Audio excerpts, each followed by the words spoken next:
राजेंद्र महाडोळे, संभाजी झुंजार, सुदर्शन घेरडे, माझ्या इतर सर्व नेते, माझ्या बांधवांनो, भगिनी आणि मातांनो, खरं म्हणजे राज्यामध्ये अतिवृष्टी झालेली आहे. प्रचंड महापूर आले.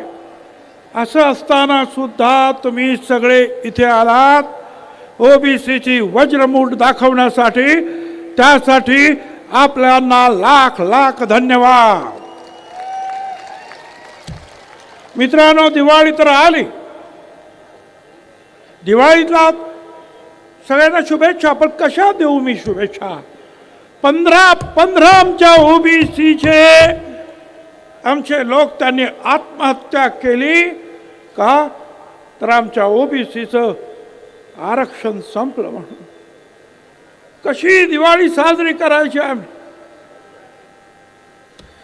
माझी आपणाला विनंती आहे, आपण सगळ्यांनी लक्षात घ्या, मराठा समाजाला आमचा विरोध नाही. मगाशीच सांगितलं धनंजयराव मुंडेंनी, मराठा समाज आणि आमच्यामध्ये अंतर पडलं असंच बोले ना. अरे हे अंतर ह्या अंतरवालीच्या दरिंदे पाटलामुळे पडलं.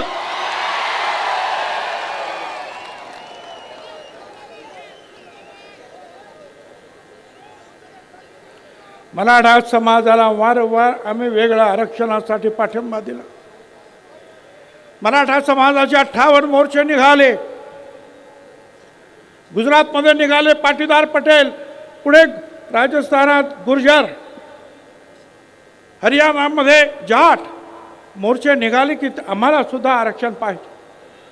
आणि मग मोदी साहेबांनी EWS आणलं आणि सांगितलं की काही घटक जे आहेत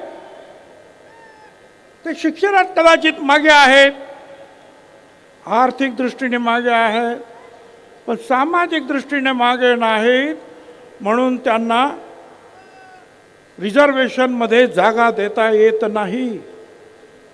आणि म्हणून हा 10% EWS आणला.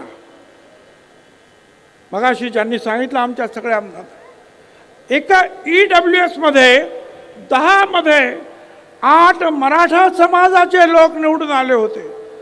बघा, 100% मधले 10%तले 8% एकच समाज. तरी सुद्धा म्हणाले आम्हाला मराठा समाजाला आरक्षण पाहिजे. आम्ही म्हटलं मग द्या. आता 10% आरक्षण दिलं मराठा समाजाला. आता म्हणतात मला ओबीसीचंच पाहिजे. आणि कोण म्हणतंय?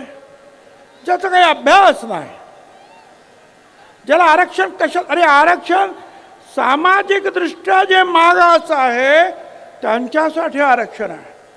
आरक्षण गरिबी हटावचा कार्यक्रम नाही.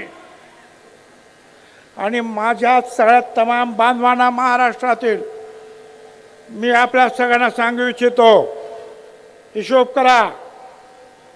54% ओबीसी, 374 जाती, 54%, 13% दलित बांधव, 7% आदिवासी, 74% झाले. 3% ब्राह्मण, 77% झाले.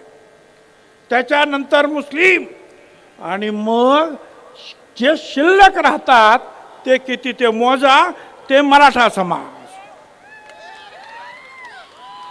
पण काय 60% आम्ही, 50% आम्ही, 5 कोटी मुंबईत आणणार. अरे 5 कोटी आणले की 10-15 हजार माणसं आणली आणि सरकारने जरा नरमाईनं घेतलं म्हणून तुमची दादागिरी झाली.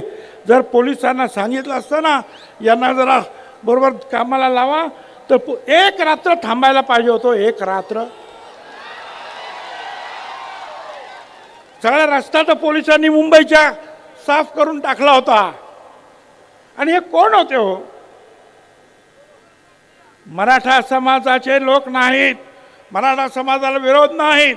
हे फक्त त्याचे दारूवाले, वाळू चोर यांनी आणलेले लोक. या दरिंदे पाटलाने आणलेले त्याचे ते लोक काय हैदोस घातला आणि मग आपल्याला कल्पना आहे की घाईघाईने ते देण्यात आलं. अनेकांनी जे आहे स्वर्गीय मुंडे साहेबांचं नाव घेतलं. मुंडे साहेब तर आम्हाला भावाप्रमाणे होते. जनगणनेची मागणी समीर भुजबळ आणि मुंडे साहेब या दोघांनी अख्ख्या पार्लमेंटमध्ये दणाणून सोडली होती. पण काँग्रेस पक्षाच्या प्रणब मुखर्जीने येऊन सांगितलं